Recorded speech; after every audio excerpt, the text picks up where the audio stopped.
Welcome to this place called Earth and the project, Somatic Inversions, Behavioural Manipulations. In this short, the threat, appease loop, how fear and relief bind you into behavioural obedience. In this short, we explore and expose the mechanisms that shape behaviour beneath awareness. When fear tightens and relief teaches you to stay every manipulative dynamic, whether it's a partner, a parent, a leader, a corporation, or a government, relies on one core mechanism: threat to appease to threat and back to appease. Fear activates you, relief rewards you, and the cycle becomes the perfect behavioral cage. You don't stay because of love, loyalty, or belief. You stay because your nervous system is being trained like an animal in a lab. Tension causes collapse, fear leads to submission, panic leads to a cling, distress seeks relief, and anxiety leads to attachment. This isn't emotional manipulation, it's physiological conditioning. Fear. The activation fear is the fastest way to seize the autonomic nervous system. Neuroscience shows that fear hijacks the amygdala, sympathetic activation, cortisol release, attention narrowing, cognitive shutdown, and freeze, fawn responses. Manipulators use fear subtly: a shift in tone, a cold silence, a withdrawal of affection, a disappointed look, an implied threat, a raised voice, or a timed disappearance. You feel it instantly, not as a thought but as a somatic alarm. The body prepares for loss of safety, connection, stability, or belonging. This is the threat half of the loop. But the real trap comes from what follows. Relief. The reward behavioral scientists from B.F. Skinner to modern addiction researchers have shown that intermittent reinforcement is the strongest conditioning system ever discovered. Relief after fear creates oxytocin surges, dopamine release, ventral vagal activation, a sense of bonding, a feeling of homecoming, and emotional dependency. The nervous system learns, when I please them, I feel safe again. This is why trauma bonds feel like love. It's why abusive relationships feel addictive. It's why people cling harder when they're treated worse.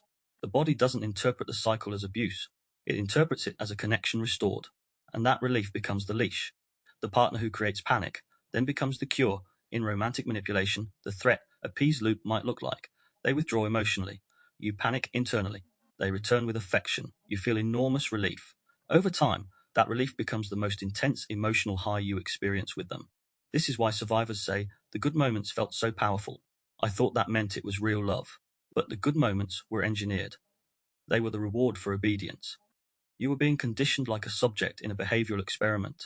The parent who controls through fear and soothing children, raised in unpredictable homes, often experienced this loop as parental anger led to fear, apology affection led to relief, anger created fear, and affection allowed for relief. Their nervous system learns, when I behave, I'm safe. But in adulthood, this wiring becomes people-pleasing, fawn responses, staying in harmful relationships, tolerating mistreatment, prioritizing others' needs, and fear of abandonment. The threat, appease loop becomes the template for love.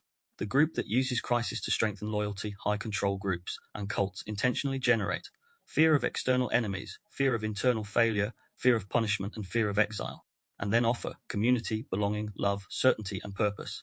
This pattern is documented in movements like Jonestown, NXIVM, Aum Shinrikyo, radicalization pipelines, and doomsday groups. Fear opens the nervous system.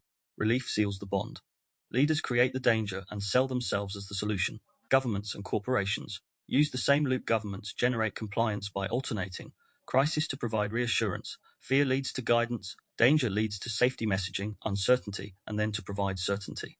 Corporations do it through scarcity creates limited deals. Insecurity allows for product solutions, problem to cure, and fear of missing out induces purchases, often for relief. The entire advertising industry is built on make them feel unsafe. Sell them the feeling of safety. This is not persuasion, it is state modulation. Withdrawal panic, the final bind. One of the strongest components of the loop is something few people recognize as a manipulation marker: withdrawal panic. It's the dread that appears when they pull away, they go silent, they become cold, they punish with distance, or when you try to leave. The panic is not about losing them. The panic is about losing access to relief. This is how trauma bonds hold people for years. Your nervous system is addicted to the cycle, to the chemical spike that follows the threat. Fear keeps you close.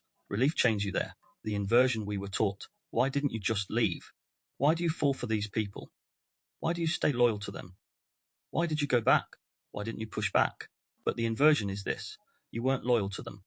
You were loyal to the relief they controlled. Manipulators use fear to open the nervous system and relief to close the cage. It's not emotional weakness, it's biological conditioning. So to close this short, you weren't choosing the relationship. Your body was trying to survive the pattern. And once you see the loop, you break the spell.